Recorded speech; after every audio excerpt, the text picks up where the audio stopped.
बेताल पेड़ की शाखा से प्रसन्नतापूर्वक लटका हुआ था। तभी विक्रमादित्य ने वहां पहुंचकर उसे पेड़ से उतारा और अपने कंधे पर डालकर चल दिए। आकाश नितेश थोड़े थोड़े बादल छटने लगे और बादलों से तारे दिखने लगे थे। बेताल ने गहरी सांस लेकर राजा से कहा, तुम हार नहीं मानते हो, है ना? राजा मुस्कुराया और बेताल ने अपनी कहानी शुरू की। पाटलिपुत्र में कभी एक बहुत ही विद्वान ब्राह्मण रहता था। वह बहुत ही विनम्र और धार्मिक था। उसके दो पुत्र थे, दोनों ही अपने पिता की तरह विनम्र थे। उनमें जन्मजात अद्भुत गुण थे। बड़े पुत्र में लोगों का चरित्र पहचानने की शक्ति थी। ऐसा करके लोगों को दूसरों के इरादे पहले ही बताकर सावधान कर देता था। छोटा पुत्र सूंघ कर ही पहचान लिया करता था। धीरे धीरे ब्राह्मण के दोनों पुत्रों की खातिर चारों तरफ फैल गई और राजा के कानों तक भी पहुंची। राजा ने उन्हें बुलाकर अपने यहाँ विशेष सलाहकार के रूप में रख लिया। दोनों भाई राजा को निर्णय लेने में मदद करने लगे। राधा जब राजन्यायिका वार्ताओं के लिए दूसरे राज्य में जाते थे तो दोनों ब्राह्मण पुत्र भी आ जाया करते थे। एक दिन राजा इसी प्रकार की यात्रा पर दूसरे राज्य गए हुए थे। वहाँ उनका भव्य स्वागत हुआ। राजा के सम्मान में उत्सव जैसा माहौल था और कई रंगारंग कार्यक्रम भी आयोजित किए गए थे।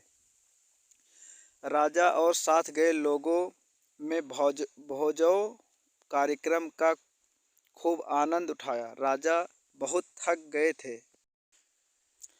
आराम करने के लिए राजकीय अतिथि गृह में गए। वहाँ भी खूब सजा हुआ था। राजा ने दोनों भाइयों के साथ आराम गृह में प्रवेश किए। प्रवेश करते ही बड़े भाई को दाल में कुछ काला लगा। उसने कहा, महाराज, मुझे इसी राज्य के राजा पर विश्वास नहीं है। वह आपसे ईर्ष्या करता है और आपको मारना चाहता है। उसकी बात सुनकर आश्चर्यचकित होते हुए राजा ने कहा, क्या बकवास कर रहे हो?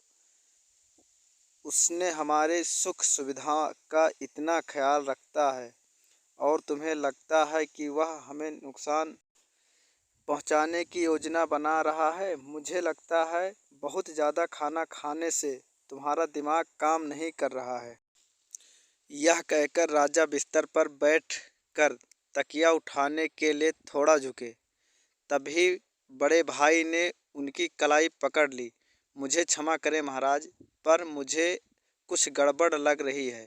उस तकिए पर लेटने से पहले आप उसकी जांच जरूर करवा लें। राजा परेशान तथा चिड़चिड़ा हो गया। बड़े भाई की अवज्ञा न करते हुए उन्होंने छोटे भाई से तकिए की जांच करवाई। छोटे भाई ने पास आकर सूंघा और कहा, महाराज, तकिए में जानवरों के बाल हैं। कुछ इतने नुकीले हैं कि लेटते ही चुभेंगे या चमड़ी काट देंगे। तकिया के किनारे पर लगे लेंस पर जहर है, जिससे आपकी जान भी जा सकती है।